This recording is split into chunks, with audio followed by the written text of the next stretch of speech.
Subscribe பண்ணாதவங்க subscribe பண்ணுங்க. அப்படியே பக்கத்துல இருக்க பெல் ஐகானையும் பிரஸ் பண்ணுங்க. மீன ராசி அன்பர்களுக்கு வைகாசி மாத பொது பலன் காணலாம். இந்த வைகாசி மாதம் பார்த்தீங்கன்னா மீனராசி முதல் சிம்ம ராசி வரை 6 கட்டத்தில் கிரகங்கள் அணிவகுத்து நிற்கிறது. இது மீனராசி அன்பர்களுக்கு புதிய பதவியை கொடுப்பதற்கான வாய்ப்புகளை ஏற்படுத்துகிறது. வேலை உத்தியோகத்தில் இந்த மாதம் நல்ல மாற்றங்களை சந்திக்க போகிறீங்க. ஜென்ம ராசியிலே சுக்கிரன் இருப்பது மீனராசி என்பதற்கு பார்த்திங்கன்னா வேலை உத்தியோகத்தில் இருப்பவர்களுக்கு நல்ல மாற்றங்களை ஏற்படுத்தும். பதவி உயர்வு, கூடுதல் சம்பளம், அல்லது வேலையே பிடிக்கலை, ஒரே இடத்துல இருக்கிறேன், வீட்டுக்கு போகணும் அப்படின்னு நினைக்கக்கூடியவர்கள், அல்லது வீட்டிலையே இருக்கிறேன், வேலைக்கு போகணும், நல்ல வேலை கிடைக்க மாட்டேங்குது அப்படின்னு சொல்லி கொண்டிருப்பவர்களுக்கும் நீங்கள் நினச்ச மாதிரி இந்த மாதம் மாற்றங்களை ஏற்படுத்தும். ஏன்னா கடந்த 3 ஆண்டு காலமாக ராகு கேது உங்களுக்கு சிறைவாசத்தை ஏற்படுத்தியிருக்கும். சிறையில் இருந்த மாதிரி குடும்பத்தை விட்டு பிரிஞ்சிருந்திருப்பீங்க. அந்த நிலையிலிருந்து மாற்றங்களை இந்த வைகாசி மாதம் மீனராசி என்பதற்கு ஏற்படுத்த போகிறது. ஜென்ம ராசியிலே சுக்கிரன் இருக்கும்போது மீனராசி என்பதற்கு புதிய துணிமணி, ஆடை, ஆபரணம் எடுக்கலாம். இதே வெள்ளி நகை எடுக்கலாம், தங்க நகை எடுக்கலாம், புதிய வண்டி வாங்கலாம். ஜென்ம ராசியிலே சுக்கிரன் இருக்கும்போது குழந்தை பாக்கியம் உண்டு. கோவில் திருவிழா, சுற்றுலா, இந்த மாதிரி பொது நிகழ்ச்சிகளில், இசை நிகழ்ச்சிகளில் கலந்து கொள்ளலாம். அதற்கெல்லாம் வாய்ப்பு உண்டு. ஜென்ம ராசியிலே சுக்கிரன் உச்சநிலையில் இருக்கும்போது மீனராசினர்களுக்கு உடல் ஆரோக்கியம் நன்றாக இருக்கும். முயற்சித்த காரியங்கள் வெற்றியாகும். வைகாசி மாதம் 17ஆம் தேதி மேசராசிக்கு சுக்கிரன் பெயர்ச்சி ஆகிறார். மீனராசி என்பதற்கு 2வது வீட்டிற்கு சுக்கிரன் வரும்போது பண வரத்து தாராளமாக இருக்கும். குடும்பத்தில் நல்ல மகிழ்ச்சி உண்டு. குழந்தை பாக்கியம் உண்டு. 2வது வீட்டிற்கு சுக்கிரன் வருவதும் மீனராசிக்கு நல்ல மகிழ்ச்சியை ஏற்படுத்தும். மாத ஆரம்பத்தில் வைகாசி 2 வரை 2வது வீட்டிலே புதன் வந்திருக்கிறார். 4, 7ஆம் வீட்டின் அதிபதி 2ஆம் வீட்டில் வந்திருக்கும் போது வாக்கால், பேச்சால் தொழில் வேலை செய்யக்கூடியவர்களுக்கு மிக மிக சிறப்பு. வைகாசி மாதம் 2 முதல் 19 வரை 3வது வீட்டிலே சூரியனுடன் கூட்டு சேர்கிறார். இதுவும் ஒரு நல்ல அமைப்பு தான்.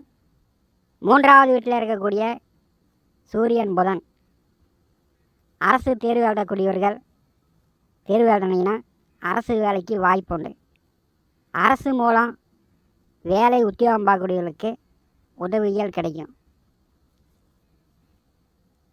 புதிய நண்பர்களை நம்பி வைகாசி 19 வரை பணங்காசு கொடுப்பதை, வாங்குவதை தவிர்க்க வேண்டும். ஐடியா, ஆலோசனை சொல்வதை தவிர்க்க வேண்டும்.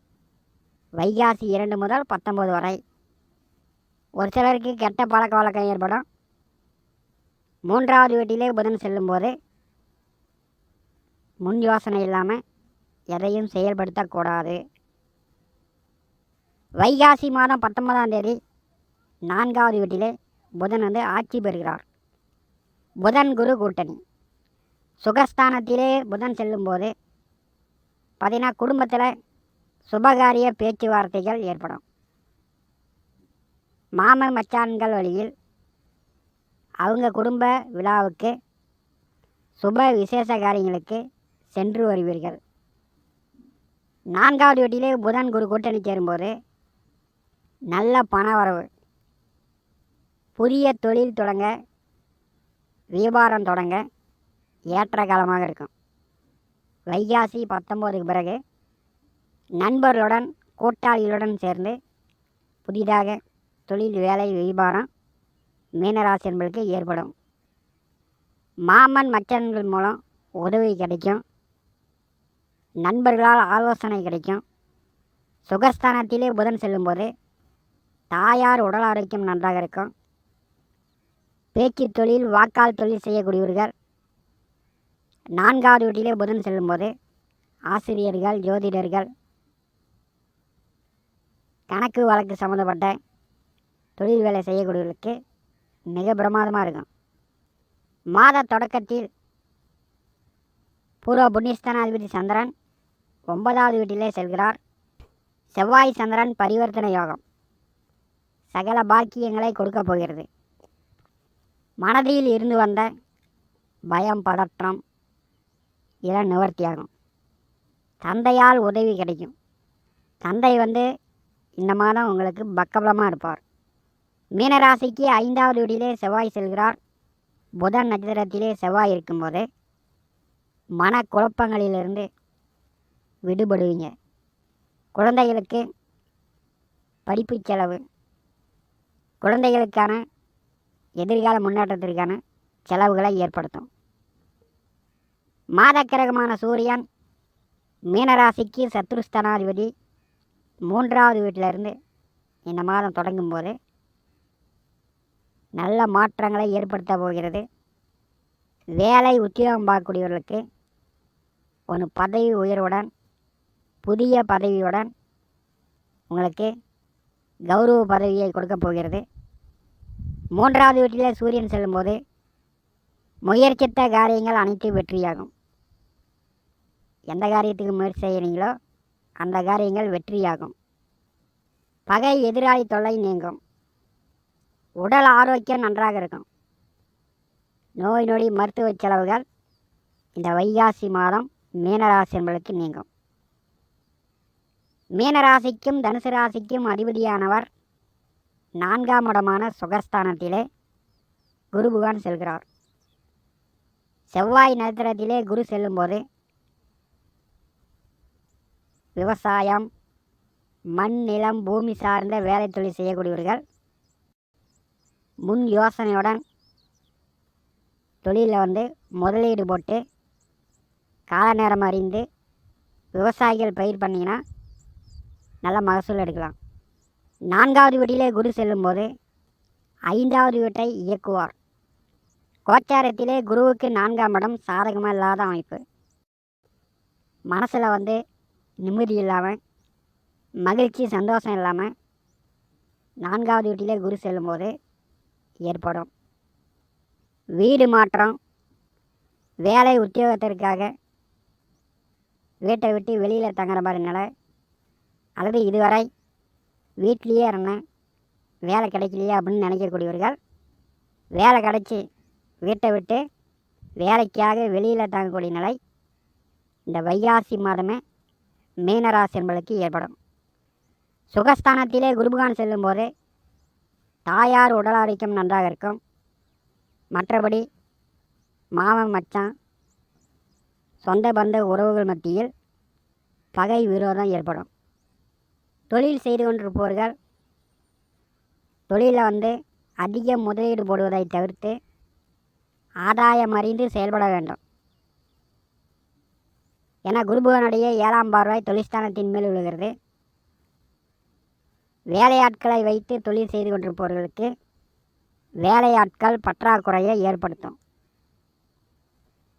அதனால் வேலையாட்களுக்கு சரியாக சம்பளம் கொடுத்து அவங்கள தட்டி கொடுத்து வேலை வாங்க வேண்டும். மீனராசிக்கு 12வது வீட்டிலே சனி, ராகு 2 பாவிகள் 12வது வீட்டிலே இருக்கும்போது கண்டிப்பாக வீட்டில் இருந்தீங்கன்னா ஒன்று மருத்துவ செலவு ஏற்படும். இல்லைன்னா குடும்பத்தில் எல்லோருமே உங்களை குறை சொல்லுவாங்க. வெளியில் இருப்பது நல்லது. வேலை உத்தியோகம், வெளியில் தங்கி வேலை பார்ப்பது, உத்தியோகம் பார்ப்பது சிறந்தது. 12வது வீட்டிலே சனி ராகு அமர்ந்திருக்கும் போது சிலருக்கு இரவு டியூட்டி அதிகமாக போடுவாங்க. அல்லது பகல் டியூட்டி முடிந்து இரவில் படுத்து உறங்கினாலும் தூக்கம் வராது. அதிக யோசனை, மனக்குழப்பங்களை 12வது வீட்டிலே 2 பாவிகள் அமரும்போது மீனராசி என்பதற்கு ஏற்படும். மீனராசிக்கு 6வது வீட்டிலே கேது, சத்துருஸ்தானத்திலே கேது செல்வது பகையாளி, எதிரிகள் தொல்லை நீங்கும். கடனை கொடுத்து அடைக்கலாம். கடனை அடைக்கும் அளவுக்கு உங்களுக்கு வருமானம் உண்டு. வேலை உத்தியோகம் நன்றாகவே இருக்கும். வீட்டுக்காக, வண்டி வாகனங்களுக்காக, விவசாயத்திற்காக சிலர் கடன் வாங்கக்கூடிய நிலையும் ஏற்படும். உடல் ஆரோக்கியத்தில் அவ்வப்போது இந்த கை காலில் தோலில் விப்பு அரிப்பு, இந்த கட்டி கொப்பளம், இந்த மாதிரியான தொல்லை தொந்தரவுகள் 6ஆம் வீட்டில் கேது செல்லும்போது ஏற்படும். வைகாசி மாதம் 25ஆம் தேதி செவ்வாய் 6ஆம் இடம் செல்கிறார். சத்துருஸ்தானத்திலே செவ்வாய் செல்வது மிகவும் அதிர்ஷ்டகரமாக இருக்கும். 2 கூடையவர் 6ஆம் வீட்டில் செல்லும்போது வேலையே இல்லை, வருமானமே இல்லை, கஷ்டப்பட்டு கொண்டிருக்கிறேன் அப்படின்னு சொல்லக்கூடியவர்களுக்கு கண்டிப்பாக வேலை கிடைக்கும். நல்ல பணம் சம்பாதிக்க போகிறீங்க. 6ஆம் வீட்டில் செவ்வாய் செல்லும்போது கடனை ஒரு பாதினாச்சும் கொடுத்து அடைக்கலாம். அசிங்க அவமானத்திலிருந்து மீண்டு வந்துடுவீங்க. வழக்கு விலங்குகள் தீர்வுக்கு வரும். வைகாசி மாதம் மீனராசி என்பதற்கு நல்ல முன்னேற்றங்களை காட்டுகிறது. வேலை உத்தியோகம் பார்க்கக்கூடியவர்களுக்கு நல்ல மாற்றங்கள் தெரியும். இந்த மாதம் முயற்சி செய்யுங்க, கண்டிப்பாக வெற்றி உண்டு. மேலும் தகவலுக்கு எங்கள் சேனலை மறக்காமல் சப்ஸ்கிரைப் பண்ணுங்கள். நன்றி.